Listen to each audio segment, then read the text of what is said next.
हमारी पृथ्वी पर एक समय ऐसा भी था जब यूनिसेलुलर जीव मल्टीसेलुलर जीव में बदल रहे थे।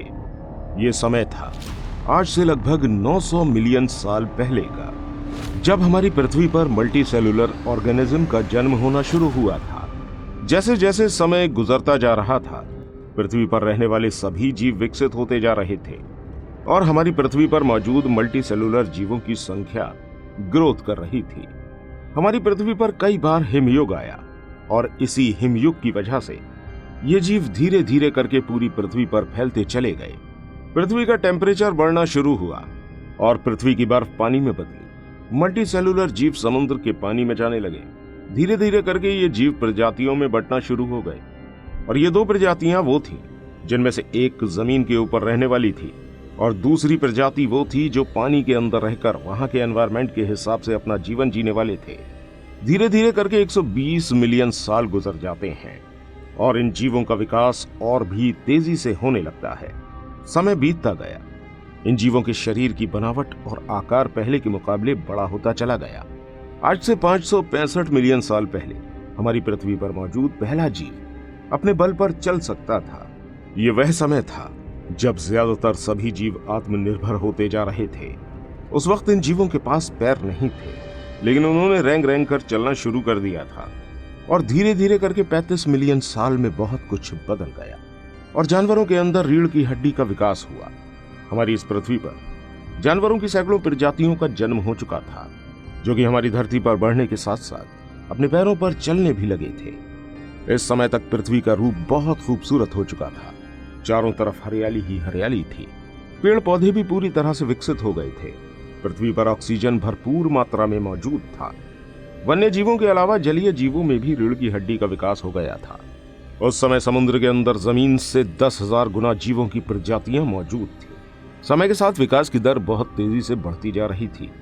आज से लगभग 460 मिलियन साल पहले उस वक्त समुद्र के अंदर जमीन से 10,000 गुना ज्यादा जीवों की प्रजातियां मौजूद थी। समय के साथ विकास की दर बहुत तेजी से बढ़ती जा रही थी। आज से लगभग 460 मिलियन साल पहले समय के साथ विकास की दर बहुत तेजी से बढ़ती जा रही थी। आज से लगभग 460 मिलियन साल पहले हमारी पृथ्वी पर पूरी तरह से पेड़ पौधे फैल गए थे। 60 मिलियन साल गुजरने के बाद पृथ्वी पर पैर वाले जीवों का भी जन्म होने लगा था। जो बदलाव कई मिलियन साल में देखने को मिलता है, वो बदलाव 10 सालों में ही देखने को मिल रहा था। जीवों के विकसित होने की तीव्र इच्छा की वजह से ही 60 मिलियन साल के अंदर ही हमारी पृथ्वी पर ऐसे जीवों का जन्म हो गया था जो जमीन पर भी चल सकते थे और पानी के अंदर भी सांस ले सकते थे। और फिर आज से 34 करोड़ साल पहले हमारी इस पृथ्वी पर जन्म हुआ एम्फीबियंस का।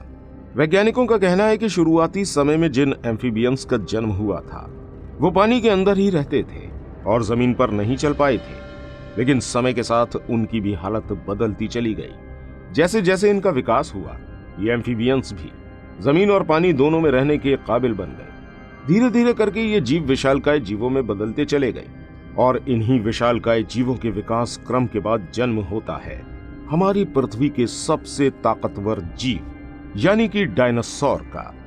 हमारी पृथ्वी के ऊपर एक बहुत अच्छा इकोसिस्टम डेवलप हो चुका था, जिसमें पानी भी था, पेड़ पौधे भी थे और जानवर भी थे। 4 मिलियन साल गुजरने के बाद हमारी पृथ्वी को ये रूप मिला था और हमारी पूरी पृथ्वी के ऊपर डायनासोर राज कर रहे थे। लेकिन एक समय के बाद ये डायनासोर भी हमारी इस पृथ्वी से अलविदा कह गए। एक दिन इस पृथ्वी की ओर 10 किलोमीटर के डायामीटर वाला एक एस्ट्रॉइड बहुत तेजी के साथ आ रहा था। जब ये एस्ट्रॉइड पृथ्वी के वायुमंडल में आया तो धरती के ग्रेविटेशनल फोर्स की वजह से इस एस्ट्रॉइड की स्पीड और भी ज्यादा तेज हो गई। इसकी स्पीड 70,000 किलोमीटर प्रति घंटा थी। जब यह पृथ्वी के वायुमंडल के अंदर आया तो घर्षण की वजह से यह आग के गोले में परिवर्तित हो गया। यह आग का गोला इस कदर चमक रहा था कि इसके 800 किलोमीटर के रेडियस में आने वाले सभी जीवों की आंखों की रोशनी जा चुकी थी। अब इन जीवों को यह एस्ट्रॉइड दिखाई तो नहीं दे रहा था, लेकिन उन्हें यह अपनी तरफ आता हुआ महसूस जरूर हो रहा था। फिर अचानक से यह एस्ट्रॉइड बहुत तेजी से आकर जमीन पर गिरता है, जिसकी वजह से एक बहुत ही भयानक धमाका होता है। यह धमाका इतना तेज था कि इसके होते ही पृथ्वी पर लाखों टन धातु पृथ्वी की सतह से निकल के अंतरिक्ष में चली गई। जिस जगह ये विस्फोट हुआ उस जगह पर एक गड्ढा बन गया जिसकी चौड़ाई 180 किलोमीटर और गहराई 20 किलोमीटर थी। इस गड्ढे का जो मैटर था उसकी वजह से आसमान में एक बहुत बड़े धूल के बादल का निर्माण हुआ। इस धमाके की वजह से पूरी धरती इस तरह से हिल गई जैसे मानो भूकंप आया हो, और इसी की वजह से समुद्र के अंदर लहरें उठने लगी और चारों तरफ सुनामी आ गई। इस विस्फोट की रेडिएशन इतनी ज्यादा थी कि फिर धरती पर रहने वाला कोई भी जीव जीवित नहीं बचा। सिर्फ वो जीव ही जीवित थे जो आसमान में उड़ रहे थे और पेड़ों के अंदर थे, और पेड़ों के अंदर जितना भी जल मौजूद था ये सभी इस गर्मी की वजह से भाप में परिवर्तित हो गया। इस विस्फोट की वजह से जो लाखों टन धूल और पत्थर अंतरिक्ष में गए थे वो ठीक 40 मिनट के बाद पृथ्वी पर आग की तरह बरसने लगे, जिसकी वजह से आसमान में उड़ने वाले जीवों का भी खात्मा हो गया। और इसके बाद धूल का एक बहुत बड़ा तूफान पृथ्वी पर आया।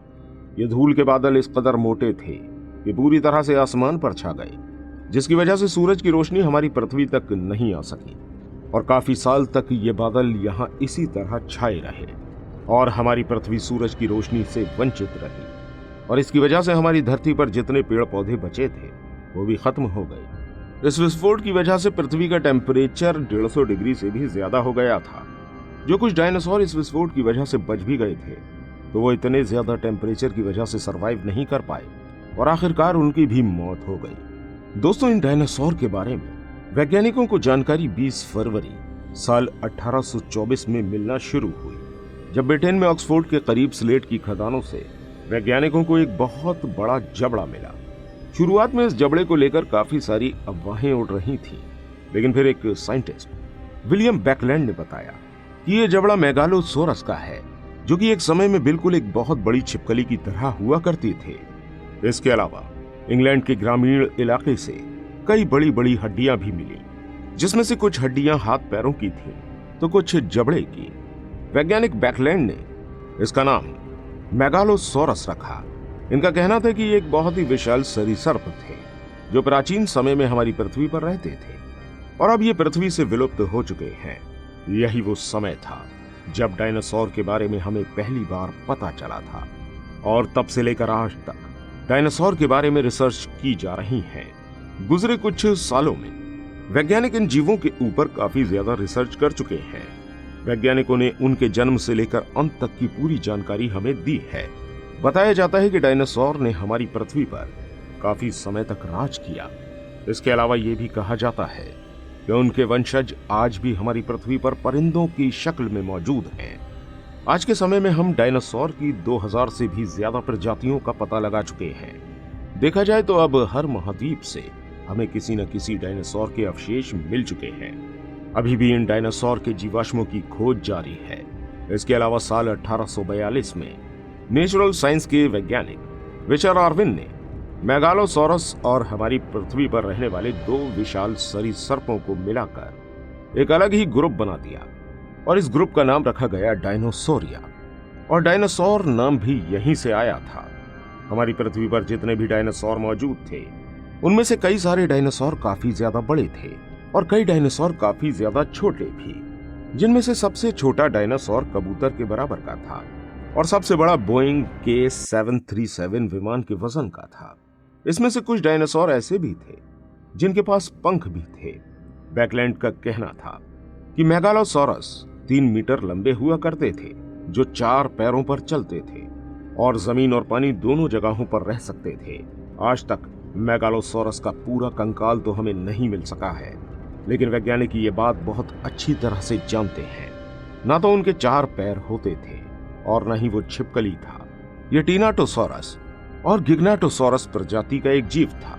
जीवाश्म के आधार पर डायनासोर के बारे में काफी ज्यादा जानकारी हासिल हो चुकी है और उम्मीद है आगे भी होती रहेंगी। दोस्तों, उम्मीद करते हैं कि आपको ये वीडियो अच्छी लगी होगी। अगर आपको ये वीडियो पसंद आई है तो इस वीडियो को लाइक और शेयर अवश्य कीजिएगा। ऐसी और इंटरेस्टिंग वीडियोस देखने के लिए हमारे चैनल को सब्सक्राइब करना बिल्कुल मत भूलिएगा। मिलते हैं आपसे अगली वीडियो के साथ। तब तक अपना बहुत सारा ध्यान रखिएगा।